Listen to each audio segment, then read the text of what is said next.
नमस्कार, मैं हूं देवांशु। आप देख रहे हैं न्यूज़ फॉर नेशन। पूर्णिया के सांसद पप्पू यादव जेल से बाहर आ गए हैं और जेल से बाहर आते ही इशारा कर दिया है, इशारा नहीं कह दिया है सीधे तौर पर। किसको? सरकार को, कि आने वाले वक्त में एक दो नहीं कई खुलासे, कई बड़े खुलासे जो हैं वो होने हैं। उस खुलासे पर भी बात करेंगे।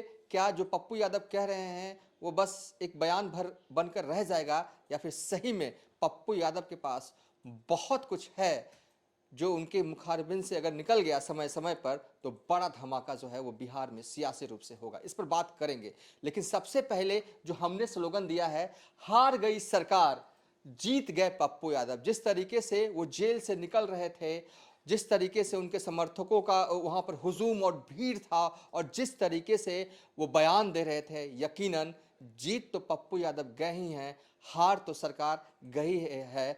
6 फरवरी को गिरफ्तार हुए थे पप्पू यादव। आज तारीख है 13 फरवरी, यानी कि 7 दिन जेल में रहे पप्पू यादव। कोई कुछ भी कहे, लेकिन अंदरूनी तौर पर हमको ये बात पता है कि अंदर से पप्पू यादव डरे हुए थे। लेकिन जैसे ही जेल से बाहर आए, कहते हैं ना कि डर कितनी देर तक जो है उन तक गिरफ्त में रख सकता है उनको।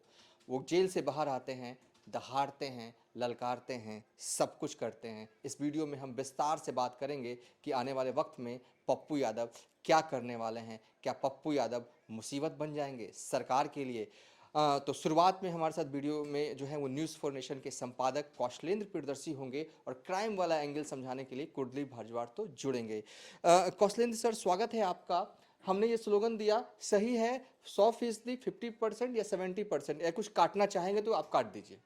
देखिए, सत्ता को हमेशा खौफ होता है। हालांकि यहाँ जो सत्ता है वो बहुत मजबूत स्थिति में है, वैसा कोई उसको डर नहीं है। लेकिन पप्पू यादव में पूर्व का जो रहा है रिकॉर्ड, उसको अगर छोड़ दीजिए तो पप्पू यादव लगातार उन अभागों तक, जहाँ बलात्कार करके लड़कियां मार दी जा रही हैं, जहाँ हत्या हो रही है, जहाँ रंगबाजी करके रंगदारी के लिए लोग मार दिए जा रहे हैं, तो वहाँ पप्पू यादव पहुँचते हैं। मूल इसमें क्या था कि नीट छात्र हत्याकांड जिस तरीके से पप्पू यादव ने उसको हाथों हाथ लिया, और पहला कोई बड़ा नेता था सांसद के तौर पे कि वहाँ पतियामा गांव में पहुंचा। हालांकि इसकी शुरुआत तो बाकी लोगों ने कर दी थी। अब उसकी वजह से फिर लगातार आप कह सकते हैं कि वो मातम पुरसी के लिए लोग नेता वहां जाने लगे उस गांव में। मामला धीरे धीरे बड़ा होता गया। पुलिस अपनी थ्योरी गढ़ने लगी। पुलिस पत्रकारों को भी बात कर करके ये कोशिश की कि हम अपने, पुलिस प्रेस कॉन्फ्रेंस नहीं कर रही थी।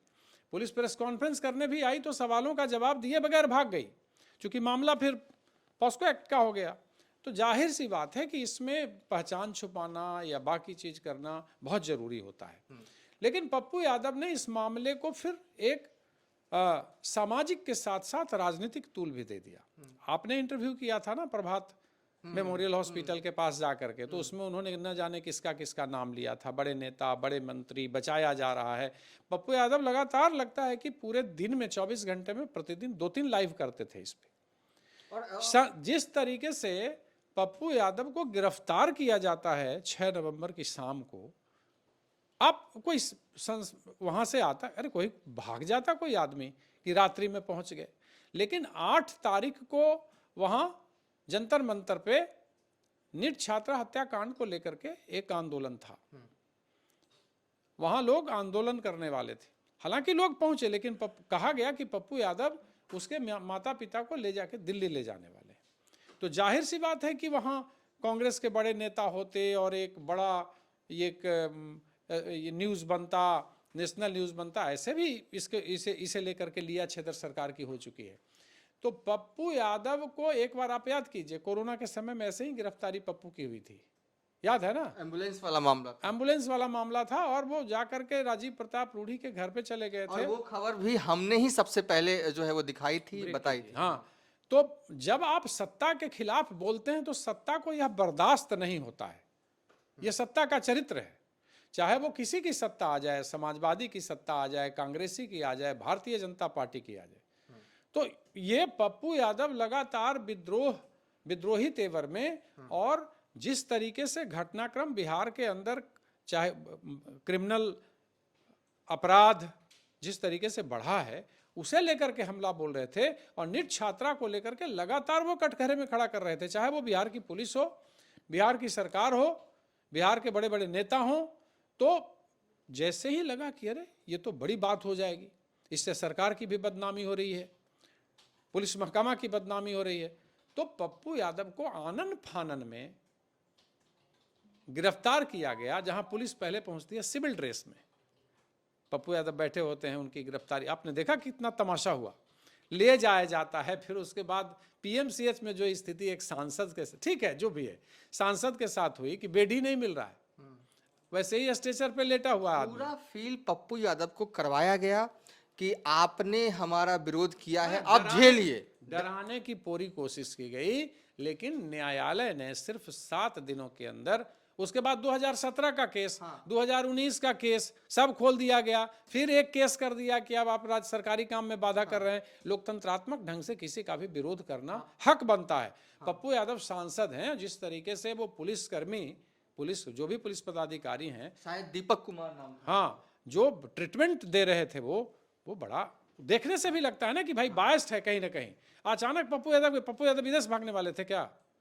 ये कौन सी बड़ी चीज? 2017 का, हाँ, अब नहीं बना तो 2017 का केस, 2019 का केस, भाई किसी तरह इसको भीतर रखो। ये बताइए, आप जैसे शुरुआत में पप्पू यादव को तो खुद सरकार हीरो बना रही है। हाँ, तो आप शुरुआत में जो कह रहे थे कि नीट वाले कांड को लेकर ये मुखर थे और हर दिन जो है वो बड़े बड़े खुलासे जो है इनके ही मुंह से जो सबसे पहले निकल, क्या उसकी वजह से ये गिरफ्तार हुए, जेल गए सीधे तौर पर? हाँ, परेशान थी पुलिस, परेशान थी सरकार, लगातार वो हमला बोल रहे थे, लगातार लाइव कर रहे थे, हजारों लोग जुड़ रहे थे, आंदोलन बन रहा था। आप देखे थे कि मार्च हुआ उसी गांव से, फिर दिल्ली में उसके खिलाफ आंदोलन होने वाला था।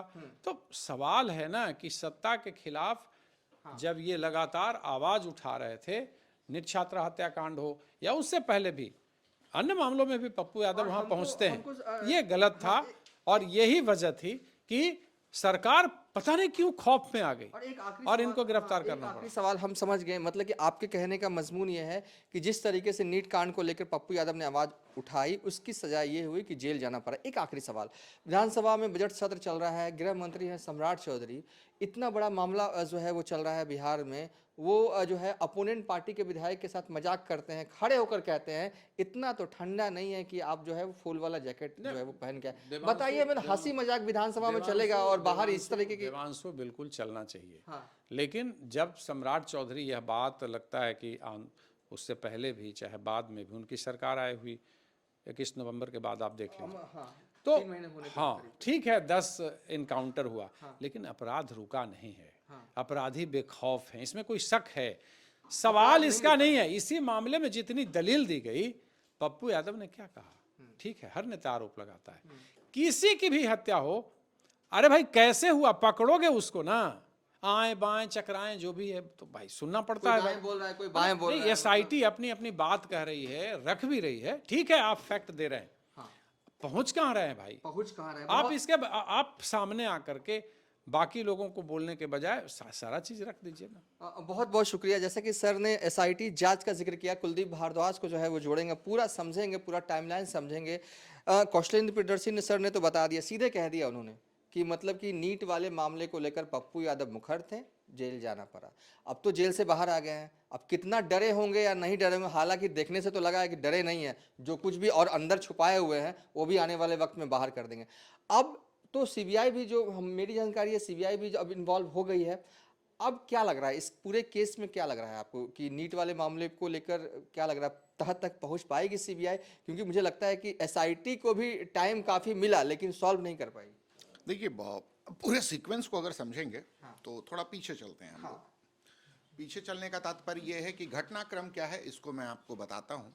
5 तारीख को बच्ची जो है, 5 जनवरी को बच्ची जो है जहानाबाद से पटना आती है। एक्सक्लूसिवली न्यूज़ फॉर नेशन ने वो सीसीटीवी फुटेज भी दिखाया कि रेलवे स्टेशन पे वो उतरती है, उसके हाथ में एक बैग होता है। हमने तमाम खुलासे किए। अब इस पूरे घटनाक्रम को समझिए। उसके साथ वो अपने कमरे में पहुंचती है, सीसीटीवी में दिखता है, तमाम चीज़ें दिख रही हैं। फिर वो 6 तारीख को दोपहर में 3 बजे उसके कमरे से जो है एक शख्स उसको निकालता है। उसने वही कपड़े पहन रखे हैं जो स्टेशन पे घर से आते वक्त उसने पहना था। यहाँ से चीज़ें बदलनी शुरू होती हैं।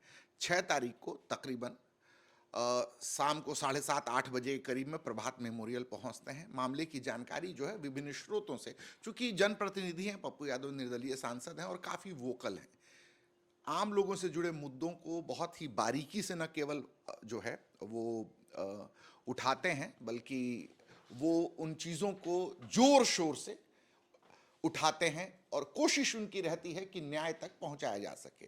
पूरी कार्रवाई शुरू होती है। ये घटना जो है शंभू गर्ल्स हॉस्टल, जो राजधानी पटना के चित्रगुप्त नगर थाना अंतर्गत सहजानंद गली में मौजूद था, वहां से वाकया शुरू होता है और देखते ही देखे राष्ट्रीय राजधानी में भी पहुंच जाता है। जंतर मंतर पे भी जो है धरना प्रदर्शन होता है और एक घटना बिहार की राजधानी से निकलकर राष्ट्रीय पटल पर आ जाती है और कांग्रेस के जो 2 बड़े चेहरे हैं, प्रियंका गांधी और राहुल गांधी, भी जो है पप्पू यादव के इंसाफ की इस जंग में उनके साथ आ खड़े होते हैं और बाकायदा ट्वीट करते हैं।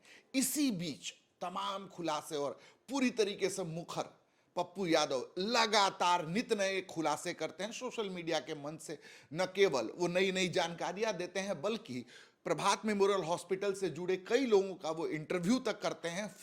फोन से जो वो बातें करते हैं उसको भी जो है वो पब्लिक डोमेन में लेकर आते हैं। इस तरीके से लगातार जो है वर्तमान सरकार के खिलाफ न केवल हमलावर होते हैं, बल्कि बाकायदा पटना पुलिस के अब उस दौर में चल रहे अनुसंधान की बखिया उधेड़ कर रख देते हैं। यहीं से शुरू होता है पटना पुलिस की बिहार पुलिस की एसआईटी और पटना पुलिस के अनुसंधान के बीच जो गलफत मची थी, उसी को उजागर करते हुए पप्पू यादव जो है अपने बयानों के जरिए, जैसा कि उनके समर्थकों का आरोप है कि पटना पुलिस की आंखों की किरकिरी बन जाते हैं, साथ ही सरकार के लिए भी जो है वो कई सवाल खड़े कर देते हैं। और फिर वो दिन आता है अचानक पप्पू यादव जो है कि घर पर, आप सोचिए 31 साल पुराने मामले में जो एक जनप्रतिनिधि है उनका एक प्रोटोकॉल होता है। ये आप सोच लीजिए 1995 में एक जो है गर्दनीबाग थाने में 525/1995 दर्ज एफआईआर में जो है उनके घर कुर्की का पहले नोटिस आता है और 2024 में जारी हुआ वारंट जो है अचानक पटना पुलिस को याद आता है और रात के पहर में जो है पुलिस उनके निजी आवास पहुंचती है और गिरफ्तारी की प्रक्रिया शुरू होती है, जिसका लब्बो लुआब और जिसका लाइव प्रदर्शन सोशल मीडिया के विभिन्न मंचों से और बाकायदा हमने भी जो है इसको दिखाया और फिर उनको गिरफ्तार कर लिया था। गिरफ्तार करने के बाद जो है उनको बेल की जो प्रक्रिया होती है, जो उनका संवैधानिक अधिकार है और इस देश के नागरिक के तौर पे उनका जो अधिकार है उसका प्रयोग करते हैं। इसी बीच एक और मामला जो है दर्ज किया जाता है कि कानून, उन्होंने जो है सरकारी काम में बाधा डाली। मतलब अचानक जो है उनके ऊपर जो है पूर्णिया के केसेस, जो धरना प्रदर्शन के जो मामूली अमूमन केस होते हैं, वो सारे केस खोल दिए जाते हैं और लगभग वो 2 दिन में बाहर आते, पूरी प्रक्रिया इतनी लंबी हो जाती है। इसी बीच जो है कोर्ट को जो है बम से उड़ाने का भी जो है लगातार जो है संदेश पटना पुलिस को मिलना शुरू हो जाता है और इस तरीके से डिले होती है। इन सारे जो है सर्कमस्टांशियल एविडेंस को देखते हुए उनके जो है समर्थकों का कहना था कि ये पुरजोर कोशिश थी और ये साजिशन जो है, ये तमाम चीजें उत्पन्न की गई ताकि पप्पू यादव को ज्यादा से ज्यादा जो है बेऊर जेल के सलाखों के पीछे रखा जा सके। मतलब कि साजिश हुई पप्पू यादव के खिलाफ और खैर अभी तो ये दिख रहा है कि जीत गए हैं। थोड़ा एक टाइमलाइन चला रहे हैं आपको स्क्रीन पर, देखिए ये 6 फरवरी को जो है वो पुलिस टीम देर रात जो है पप्पू यादव के घर पहुंचती है और घंटे हंगामे के बाद पप्पू यादव की गिरफ्तारी होती है। 7 फरवरी को तबीयत बिगड़ने की खबर से अस्पताल ले जाया जाता है पप्पू यादव को, फिर कोर्ट में पेश किया। 8 फरवरी को अलग अलग शहरों में समर्थकों का विरोध होता है। 9 फरवरी को कोर्ट में बम होने की धमकी मिलने के बाद सुनवाई को जो है वो टाल दी जाती है। 10 फरवरी को पुराने केस में बेल तो मिल जाती है पप्पू यादव को, लेकिन नए केस में मामला और उलझ जाता है। 12 फरवरी को दूसरी धाराओं में फिर से जुडिशियल कस्टडी में जो है वो पप्पू यादव को भेज दिया जाता है। लेकिन 13 फरवरी यानी कि आज जो है वो बड़ी राहत आती है। 2 अन्य केस में भी पप्पू यादव को बेल मिल जाती है और देर जो है वो शाम आप कह सकते हैं या अहले रात कह सकते हैं कि पप्पू यादव जो है वो जेल से रिहा हो जाते हैं और जेल से रिहाई के बाद बड़ा बयान जो है वो जेल से निकलते ही देते हैं। कुलदीप भारद्वाज ने जैसा कि नीट वाले मामले को पूरे जो एंगल से जो समझाने की कोशिश की, कहीं ना कहीं पप्पू यादव जो जेल गए, पप्पू यादव को ये सज़ा जो है वो पुराने मामले में सरकार की तरफ से इसलिए दी गई क्योंकि नीट वाले मामले पर लगातार यही एक ऐसे नेता थे जो मुखर हो रहे थे। ऐसा जब ये कई ऐसे मौके आए जब लगा कि नीट वाला मामला दब जाएगा, मामला डाइवर्ट हो जाएगा, तो पप्पू यादव अचानक आ जाते थे, एक ऐसा बयान दे देते थे कि कहीं ना कहीं मामला जो है वो मतलब कि तपिश की ओर जो है वो चला जाता था। बहरहाल कुलदीप भारद्वाज, अब आगे आपको क्या लग रहा है कि अब तो पप्पू यादव तो जेल से निकल गए, लेकिन जो पप्पू यादव ने बयान दिया है, आपने पूरा सुना होगा, बढ़िया से सुना होगा, आप उन मामलों को भी जो है वो विस्तार से जानते होंगे। लगता है कि अगर पप्पू यादव अगर जितना कह रहे हैं उसका 50% भी अगर खुलासा कर दें तो बड़ा हंगामा हो जाएगा बिहार में। देखिए, सबसे बड़ी बात है, पप्पू यादव के अगर पूरे राजनीतिक परिदृश्य को देखें तो पप्पू यादव अमूमन जो है तथ्यों के साथ और पब्लिक डोमेन में बहुत वोकल रहते हैं, सोशल मीडिया का बेहतरीन इस्तेमाल करते हैं और अपनी बातों को जो है इसी माध्यम से जन जन तक पहुंचाने की कोशिश करते हैं। आज वो जेल से निकले, जेल से निकलते के साथ जो उन्होंने पहली दहाड़ लगाई वो ये कहा कि इंसाफ की लड़ाई जारी रहेगी। उन्होंने कई पुराने केस जो है राजधानी पटना में बड़े जो हत्याकांड हुए, जैसे खेमका हत्याकांड हुआ, जैसे रुपेश हत्याकांड आपको याद होगा, बहुत सनसनीखेज मामला था, जो पटना एयरपोर्ट पर जो है इंडिगो के स्टेशन जो इंचार्ज थे उनकी हत्या उनके घर के नीचे, उनके अपार्टमेंट के नीचे कर दी गई थी, सरेआम कर दी गई थी। उनकी गाड़ी में उनको तड़ातड़ तमाम गोलियां मारी गई थी। उस वक्त भी पटना पुलिस ने बड़े दावे किए थे, लेकिन कोर्ट में टाई टाई फिश हो गया। तत्कालीन एसएसपी जो थे उपेंद्र शर्मा, उन्होंने एक लंबी चौड़ी जो है थ्योरी दी थी, लेकिन हकीकत ये रहा कि पटना पुलिस उस पूरे मामले में जो है किसी को सजा नहीं दिलवा पाई।